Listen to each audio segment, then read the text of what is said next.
This is Paul Schneiderman today on the 59th edition of Sports and Stuff on RainierAvenueRadio.world. Today I have a very special guest, Steve Bunin. Steve is a longtime media anchor and sports host. Steve is currently a morning anchor, I believe, at King 5, and he's previously worked at many networks, including ESPN.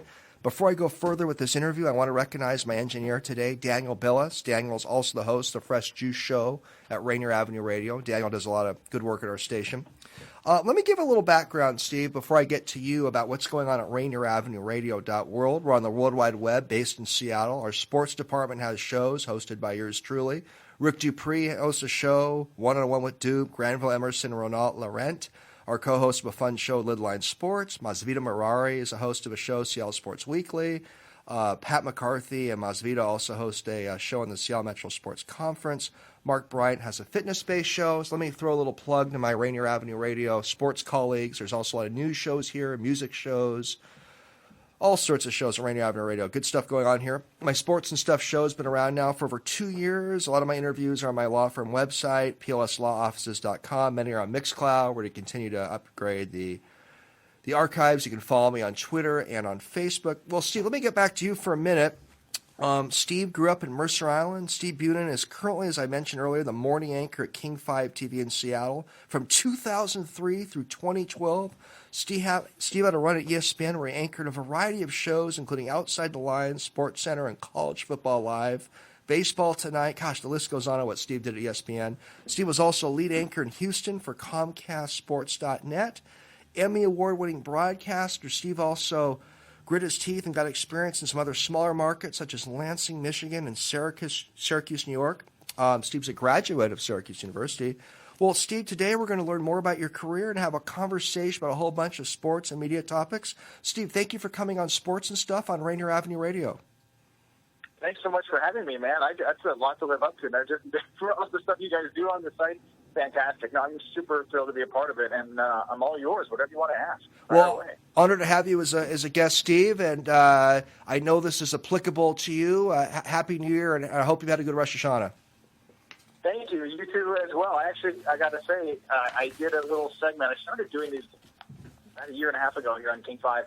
Hanukkah 101, because I just felt like, most of the public they've heard of Hanukkah, but they have no idea what goes into it, and frankly, probably a lot of Jews don't know, and myself don't learn. So I started doing this just on a whim, and it was a pretty popular segment. Anyway, so I did Rosh Hashanah 101 on the Friday before the Jewish New Year, and got a lot of good feedback, both from Jews, but it's probably even more meaningful to me from non-Jews, just viewers who are like, I'm friends. I didn't know why it's called Rosh Hashanah. What do the words mean? What's the thing with that? You blowing some horn and it's a trumpet, or what is it?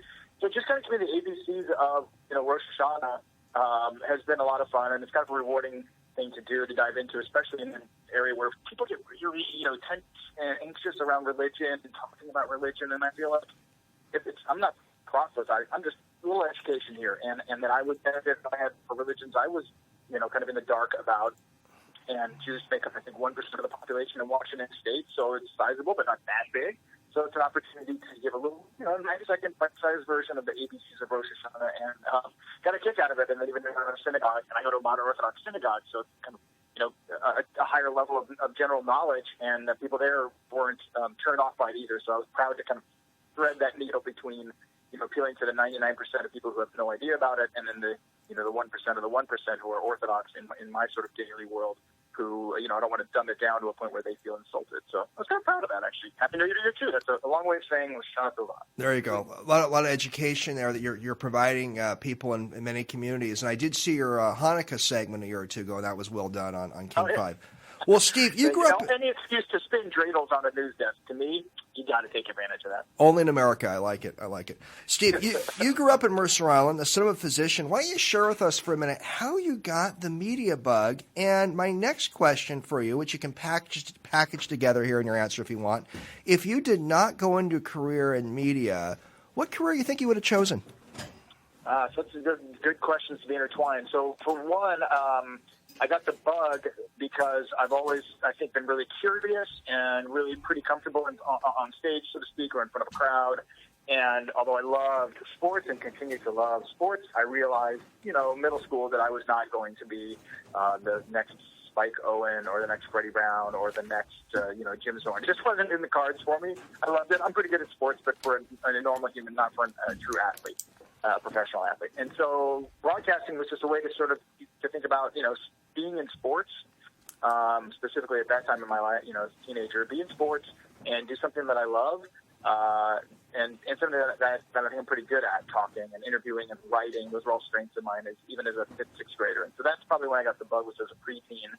And then zeroed in on Syracuse as a place to go as the sportscasting, sort of iconic school in the country, where so many big names have come out of there, from back to Marty Glickman and Dick Stockton and Lynn Berman and Marv Albert and Bob Costas and Mike Tirico, and the list goes on, and so many play-by-play guys all over the country, Ian Eagle, you could go on.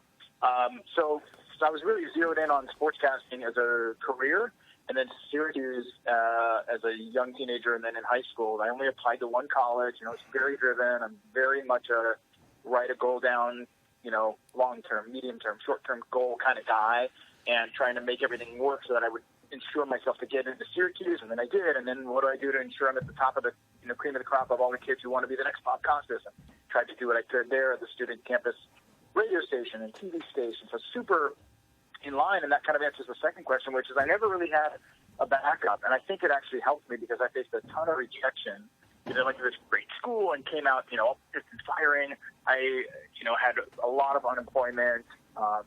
Was really down on either my luck or my career, whatever you want to call it, for a lot of the time before I got to ESPN. I was probably unemployed for 7 or 8 years between graduating college and getting to ESPN. And then when I was employed, it was these small TV stations. And I had a million opportunities to go another way. It would have been better financially, more safe and more secure and more stable, right, where I'm not moving across the country. I moved 11 or 12 times in a 7-year span. Wow. Back and forth across the country. Was it right? I mean, it takes a lot out of you. And coming back to the JCC on Mercer Island, where I grew up going to camp and preschool and playing basketball and, AVA and things like that. And then going back and playing pickup games with the guys. And it was like, where are you now? You're in Flagstaff. And then come back. Why are you here for 3 months in a row? Oh, you're unemployed? Why are you, what are you doing typing for a living? And why are you scrubbing toilets for a living? And then, you've been gone. You're back. You're in Kalamazoo, Michigan. What are you doing there? And, this sort of journey and all these opportunities where I could have said, I'm just going to do something else. And I never did. And I think that kind of helped, that stubbornness, that goal-oriented, driven type of personality, I think helped lead me to where I got, which was also through, a lot of luck too, right? The recruiter at ESPN, like was on my resume that I submitted in whatever it was, 2002. I would have got that dream job, but I did. And the only tweak to that is that along the way, the older I got in my late 20s and then even in my 30s, working with kids and coaching, and then I was a substitute teacher on Mercer Island and in Seattle and Bellevue at one of these spots where I was unemployed, or as I call unemployed, out of broadcasting. I did get a love for that and for teaching, and I feel like now if I, won the Powerball or was struck by lightning or, couldn't do my job anymore, that I would be very fulfilled to be a teacher, a coach, mentor, or social worker, something like that, where I'm helping kids, especially kids in need. So that's in terms of my maturity, I feel like that's something that's come into my world, whereas in my 20s, I was just super hyper-focused on sportscasting, with the dream of getting to ESPN, but it wasn't like I would have considered myself a failure if I hadn't, nor do I consider anyone who didn't get to it. Right? If I had been in Spokane for 20 years or Seattle for 10 years or wherever, that would have been a success to me. I got lucky enough to cash that lottery ticket for my career, and 9 years at ESPN was sort of the half of that. Well, what a great run. I mean, you just learn more about what an amazing program Syracuse University has for broadcasting. Did not know about your teaching background, so it's just always fun to learn more about a guest. Paul Schneiderman, host of Sports and Stuff on RainierAvenueRadio.world with King 5 morning anchor Steve Bunin. Steve, you had a run. I want to ask you about this. You had a run, I believe, in the early 80s as a bat boy for the Seattle Mariners. Tell us about that experience for a minute. I sure remember those early 80s Kingdome days. I'm a couple years older than you, but I remember that era very well. That's Kingdome, right. So, well, it's funny because that's kind of where I did some of my first broadcasting work, was taking an old tape recorder, and if you're under the age of 30 listening to this, Google.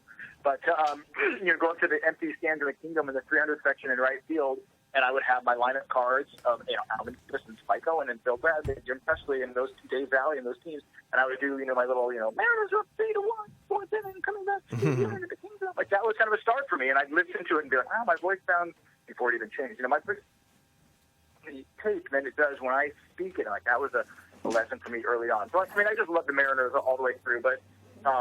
And so the summer, it was the season of 1990, and that winter, a friend and I, Ryan Brimley, another Mercer Islander, he and I went to the Mariners headquarters, some office in Seattle at the time, and just applied, and it was like applying for a job at Blockbuster Video. Again, kids, Google, for a summer job. And it wasn't any different. I had no contacts. I didn't know anyone with the team or ownership. I didn't know any in.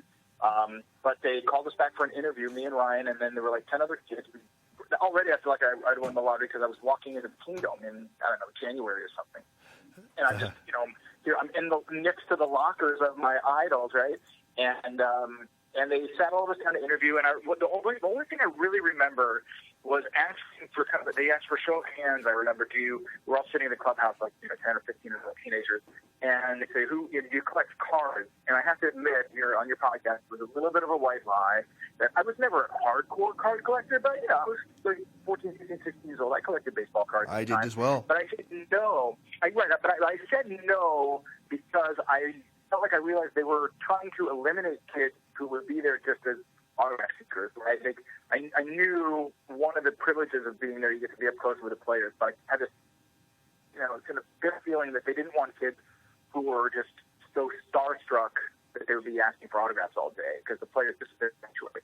So I don't know, I think that sort of helped separate me from the pack because, right, if five guys' hands go up, I feel like they're okay. I'm not hiring him, and then the rest of us got through. So my friend Ryan and I were both chosen, and so I started actually the season. So it was one season. I was 16 years old. I also was able to drive. So my birthday was February, so by the time the season started in April, I had a car, and blessed with brothers to hand me down car that were able to provide that for me. So I had my Mitsubishi Stradia. I was driving the base Stradia that I rocked and really impressed all the high school girls with. But I drive. So after school, I had at 3 o'clock. I had to drive to the Kingdom. And I started in the visitors clubhouse, so it was like Wade Boggs and Don Mattingly and Kirby Puckett, and they switched me, and I'm glad they did, after a couple weeks, to the Mariners dugout and the clubhouse. And so I then got to spend a season with them. That was Ken Griffey Jr.'s second season. His dad came in halfway through the year. Randy Johnson threw the no-hitter, the first in history. I was there for that. Alvin Davis, Brian Holtman, Harold Reynolds, who I later worked with at ESPN, which was insane. Same with Tino Martinez. He was a September caller. So that summer, it was amazing. I mean, we could do 5 hours of the podcast just on my story of being a bat boy, but it was really, really a blast. I could go on for hours, but it was also good educational in terms of, for being in the media, a lesson in what changes when those doors close. And, especially even in baseball, there's a lot of downtime, and the media's walking around in the locker rooms, and you get one-on-one time with the players. And I got to do that as a media member in the minor leagues and dancing a little bit in the majors as well in Michigan. But knowing from the player side of it that there's a little bit of openness, but once those doors close, it changes. And maybe it's more fraternity or more angry or more jovial or more silly or whatever, depending on the day, team, the season. But just having that awareness that as a member, you're never really part of the team. I don't think you should ever really try to be part of the team. Like, you're not PR. You're supposed to be able to tell the harder stories, and you can't do that if you're buddy-buddy with everyone on the team. At the same time, you're trying to develop relationships and, and whatnot. But I just remember, feeling that a part of the team in a way that you never are as a media member. My God, I mean, Steve, we're kind of breaking up. You might be out in a bad cell phone zone. Uh-oh. Yeah, that's better now. That's better now. Started over bad, or I'm okay? No, it's fine now. Fine now. Paul, you lost me in the summer of 1990. What a fun experience, a baseball bat boy. If I have you back one day, I'd love to talk to you more about that whole experience. Paul Schneiderman, again, host of Sports and Stuff on RainierAvenueRadio.world with Steve Bunin, King 5 morning anchor, former ESPN anchor. Well, believe it or not, Steve, the interview is almost halfway over. I want to get some more subjects in here. And Sure. You had a dream job for many American sports fans. From 2003 through 2012, you were involved in many ESPN shows. You were an anchor. If you had to pick one show or segment you did at ESPN, which one did you enjoy the most? Great question. All right, so I'll throw a couple your way real quick. For sure, Outside the Lines was my favorite show to do. that I did most often. It's just an honor to, work on a show that Bob Lee, made his own, and I love that part of sports, right? Or sexism in sports, racism in sports, overcoming adversity, all these kind of 9/11 in sports and vice versa. So that's the show I love doing the most. Although I love doing all of them. Anytime you sit on the Sports Center set, you pinch yourself. And I did. But you mentioned it the podcast live too. The one single show I thought I really earned my stripes most sports reporters, which has since been canceled. But it was sort of around the horn before around the horn with less screaming and more, I think, intellectual debate.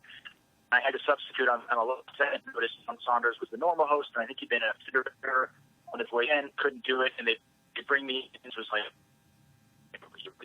11 or something, and I'm supposed to be Sports Center that morning. I went on to do it, but I have like 30 minutes notice for a show that usually you get a week to prepare for. I got the set and sort of did my way through the bowls and the payouts. And Steve, we're still breaking up a little bit. Just maybe getting a little better cell phones. I'm sorry to. I want to keep hearing you have to say. Okay. Maybe I'll try to go to another room. I'll go through the newsroom, but I'm going to get to that. We have very weird cell phone coverage here. Better now. It's better now. Supposed to be better now. All right. Better good. now. Yeah. So anyway, the Outside the Line is the show that I love doing the most on a daily basis. Sports Reporters was the one day I really felt like that was maybe my proudest moment there. And then the most fun was probably the time Justin Timberlake and Mike Myers came to promote their movie, The Love Guru, the Academy Award-winning, no, I'm kidding, a horrible hockey movie. But just getting to meet them and me introduce myself to Justin Timberlake and him. And I was pretty young at the time. He has less than 1 or 2 years into my career there. And I say, hi, I'm Steve Bunin. And he goes, oh, I know who you are. I watch you every night. And I'm like, wow.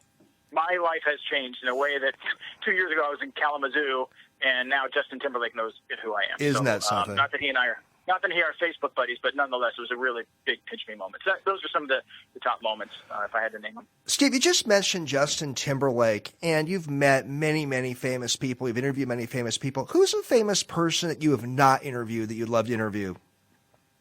Oof, that's a great question. I was blessed to do a lot of interview shows, so I got to do the Peyton Mannings and LeBron James and some of the celebrities, Bon Jovi and Justin Timberlake. Federer, I got to interview him. That was a definite great one off the bucket list.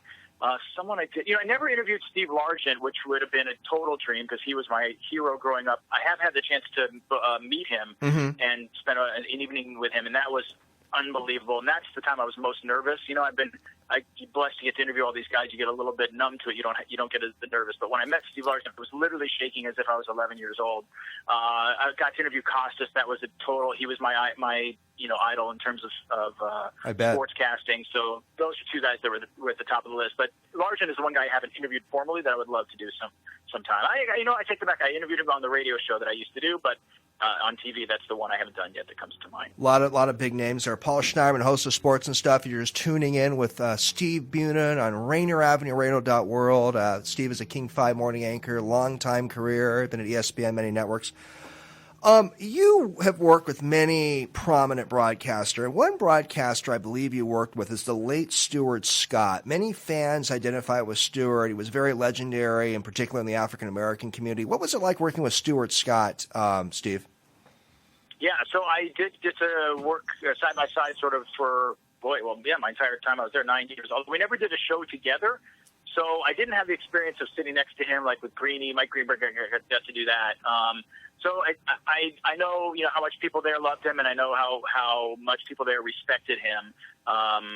So those are the big takeaways that I got from him, was someone who's at that level of fame to still have that level of respect within the hallways of the trenches, so to speak, because I think that doesn't happen all the time, and guys can get too big for their britches. And Sure. I think the thing that I like most about that is that he wasn't that way. And my funniest Stuart Scott story is we played in a flag football charity game against the Bristol, Connecticut Police and Fire Department, and we're all there after the show, and we're in shorts, but like basketball shorts and T-shirts or whatever. And Kenny Mayne is our quarterback, Seattle guy, Sure. was a college quarterback at UNLV, right, with Randall Cunningham, and he can really fire it. So we're running, kind of routes as we're warming up, 10 yards, throw it out, whatever.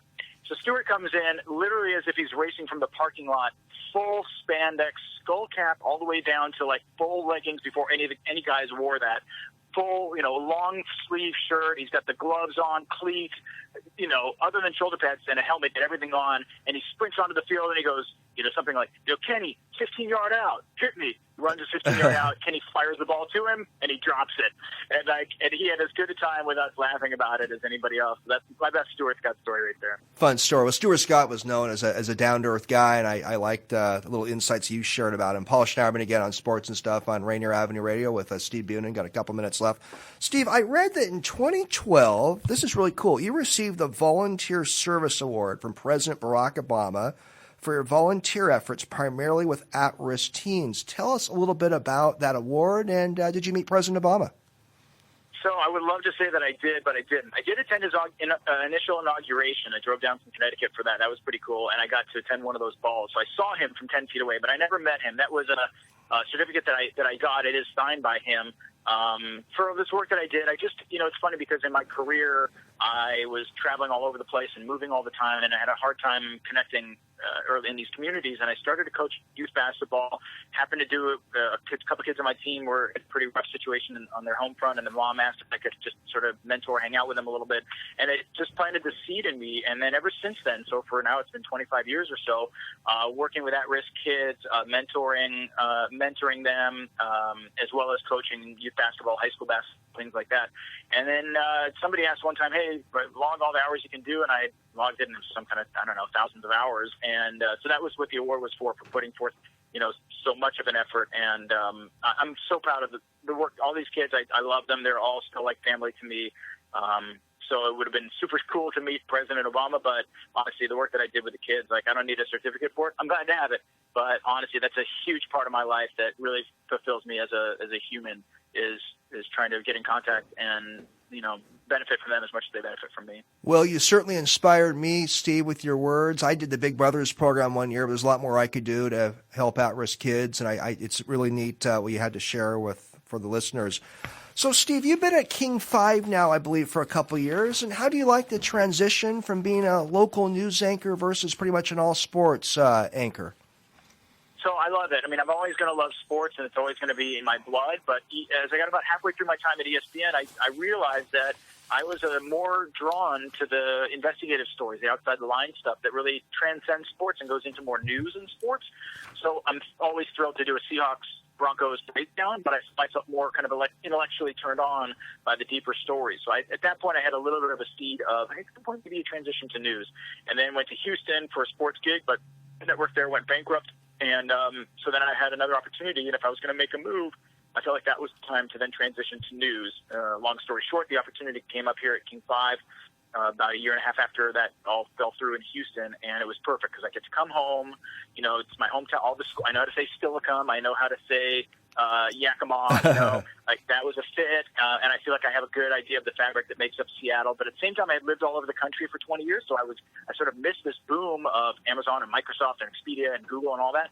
So I had both the outsider and insider's perspective, and it was really a perfect chance to come home, hang out with my old friends and do the job I've been doing, but in a new way, news versus sports, and in a new environment, which is home. A lot of my friends and family watching all the time, and that's been really cool. And it's just a total dream come true. Honestly, I've had a lot of challenges in my career, and a lot of frustrating, rejection and whatnot, but I've also had a totally blessed career that's been touched by, God or luck or whatever, whether, ESPN, the Bat Boy gig, and now to come home in Seattle and work at a great station like King 5, I'm as lucky a person as you will ever have on your podcast. I can guarantee that. Well, you've had a great run in the media field, heck of a run, great stories, and you've had to overcome some challenges. And I know that years ago, Steve, you had I believe a cellulitis diagnosis. Tell us about that episode. I think you were 29 years old then. Yeah, this was pretty rough. Before I got to ESPN, this was in the Lansings, probably 2 years before I got to ESPN. I did the 6 o'clock news, the sportscast. Noticed my leg was swelling up, went to the hospital, and it was usually it's if you get hit by a bat or a ball, but I hadn't, there's no intramural softball league. They still don't know how I got it. They sent me home. I had to come back in 8 hours. I had an IV needle in my arm. True story. And I said, well, I'm the only sports guy, and I just got hired. I need to make a good impression. Can I just leave the needle in and kind of cover it up and do the 11 o'clock show and come back at 2 a.m. for my next hit? They said, sure. So I drove myself back to the TV station and literally did a newscast with an IV needle sticking out of my arm, no jacket. I had my white long sleeve shirt rolled up so they didn't have to affect it. So that was pretty crazy. And then I developed another to distill another sort of blood problem after that, and it was really sort of touch and go. And I was in the hospital for a week, but I made it out fine, and now I'm fine. But it was a pretty scary situation, and you're all alone in Michigan. You don't have family, you don't really have friends. You're just trying to do work as a 7-year-old young man. So that was pretty scary. But between that and some other things I've gone through and loved ones have gone through far worse, I had a really good perspective, I feel like, on life. And when I got to ESPN, I would say, like, no one will ever say I was the most successful anchor there, right? Not Scott Van Pelt, not Dan Patrick. I'm not in that league. But in terms of people who enjoyed it the most, there's no one who had a better time and appreciated it more at ESPN than I did. And it's because of, not even that in Lansing, what I went through, but just some of the other hardships that I endured and what I've seen other people go through, and cancer and things like that, kids that I've loved that have lost to that. So that kind of stuff makes you appreciate a dream job like ESPN or King 5 all the more. And that's truly, truly how I spent my time there, was just pinching myself every day. Oh, I get to interview Joe Montana today and Justin Timberlake today, and I get to, work with Jay Williams and Doug Gottlieb. Great, sign me up. And I would do it all over again. What a great run, Steve. You've seen a lot of stuff in this world, and you've had a fascinating life. Well, we got maybe a minute and a half left, Daniel, I think. What's in the future for Steve Bunin? Didn't Madonna once say conquer the world? No, honestly, I love where I am. And we haven't even talked, but I'm the luckiest guy in the world with an amazing wife who's a doctor here in Bellevue, and our daughter is unbelievable, and our 2 huskies are great, and I'm living kind of a charmed life. So my goal now is not to screw it up. I honestly that's with all the rejection and failure and getting fired and stuff in the business in my 20s that I went through. There is always a little bit of that sort of scar, that scar tissue of life where you feel like the boss is going to call me in whenever you get an email from the boss. So I think that's always with me a little bit, and I think a lot of people have that in our industry, and maybe have it as well, and maybe people do in every walk of life. But certainly in this industry where you're very much to subjective, what have you done for me lately? I like the way this guy looks, and how's he working with his co-anchor, and what's he done for me? And I think that's what kind of helps drive me. But yeah, don't screw it up is my next goal in life. It's just kind of see where that takes me. But just keep telling great stories in Seattle, and not just sports, but news stories too, whether it's politics, homelessness, kids in crisis, things like that. I did a story on David Hughes, the former Seahawks running back, and he's doing amazing work with kids in the inner city here, housing them at his house, feeding them, kids that, just don't have a dad to look up to, and he provides that for them. Stories like that I love to tell, and the more I can do it, the better I'll be. Well, Steve, I really appreciate coming on Sports and Stuff on RainierAvenueRadio.world. It's you and I stay in touch. Thanks, man. Take care. Bye-bye.